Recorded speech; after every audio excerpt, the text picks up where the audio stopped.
Texas Motor Speedway, and not a lot of time to get it all dialed in for tomorrow's 300-miler, and not far to go for the 21 of Daniel Hemrick, who finds himself in the #1 position.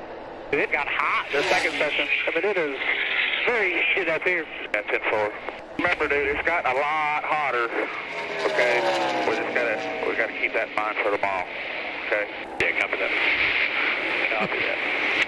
I'm a little torn, Adam. What are we going to do? I mean, we're going to lose 30 degrees of ambient. Is that? It's about that, somewhere in that neighborhood for sure. Because the high tomorrow is expected to be in the low, maybe to the mid-50s. And so these crew chiefs will go off predictions and history, what they know about this track and this type of pavement and the speeds that they're running. What those speeds will look like tomorrow. They're going to go faster, I can tell you that. And so that means you got to figure out about your clearances on your splitter, your travels, how all that will work.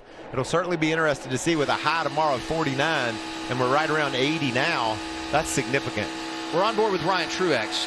Are you more careful in how you adjust the car today, knowing how significantly different this place could be tomorrow? I really think these top teams, such as Chris Rice and Truex's bunch, they're just gathering information right now. I have to believe that they're going to make some pretty significant changes for tomorrow. And when I say significant, it might be 100-thou Packer or somewhere. I mean, who knows on the shocks what they will do. It won't be, they'll make multiple changes. And what I will tell you, if your car's handling perfect now, it'll probably still handle really well tomorrow. The balance should stay about the same. But if you're a little loose today and it gets cool tomorrow, that could just be a game changer for you. You know, 5 drivers delivered their first career win at Texas Motor Speedway, and I'm looking here at how things are going in practice. We're on board with Truex. He hasn't won. Daniel Hemrick quick. He has not been to victory lane in his career. Brandon Jones in the top 10. So certainly it could happen here tomorrow. Now, having said all that, Ryan Blaney's up there. We know regardless of where he is on the speed sheet, Kevin Harvick is going to be fast. You got to believe Ty Dillon's going to find something.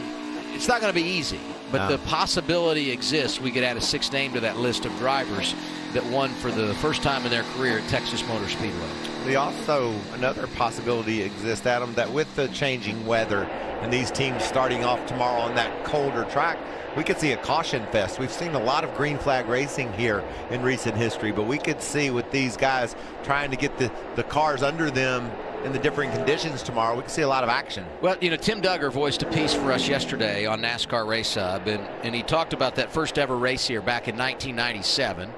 And I hope for our sake Daryl's not watching right now, because he was a part of that huge crash into turn 1 on the opening lap. Do you remember much about when we first started coming to Texas Motor Speedway back in the late 90s? Yes, they reconfigured it shortly after that first race. It was just really tight. You'd come off turn 2 and you'd think you had finished the corner, and next thing you know, you're into that outside wall over there. So there needed to be a little bit more exit room over there. There needed to be some more room down the front straightaway here. They had to widen out the tri-oval because it just simply was too abrupt of a turn. So they eventually got it right, and there was some great racing, but early on it was a handful. And I'm thinking with these conditions tomorrow and the relatively new surface, the differing banking down in turns 1 and 2, we could see a lot of the same tomorrow. Here's what we were referring to. 1997, coming to Texas for the first time, at least Texas Motor Speedway, Fort Worth area. Also had a Texas World Speedway down near Houston, where NASCAR had gone for many years.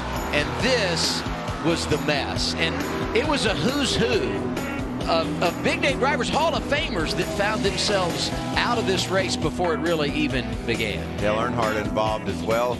That race, you needed to start like really close to the front or really far in the back if you were going to have a chance for a good finish. And I was on the B plan that day. I think I qualified 26th or 7th, slid through that wreck and went on to a top 10 finish here in the inaugural event driving for the Wood Brothers. So that was certainly a sign, a whole lot of what we saw in the early years here at Texas. Terry Labonte, Bobby Labonte, both in that race. Bobby finished 3rd in the inaugural event in 1997. Terry came back here and won in 1999. And I believe yesterday on NASCAR Race Hub, Bobby told me he was third in that race as well. So it was good to see one of the two from Corpus Christi find their way to victory lane here at Texas Motor Speedway. 6 minutes to go in this practice session for the Xfinity cars.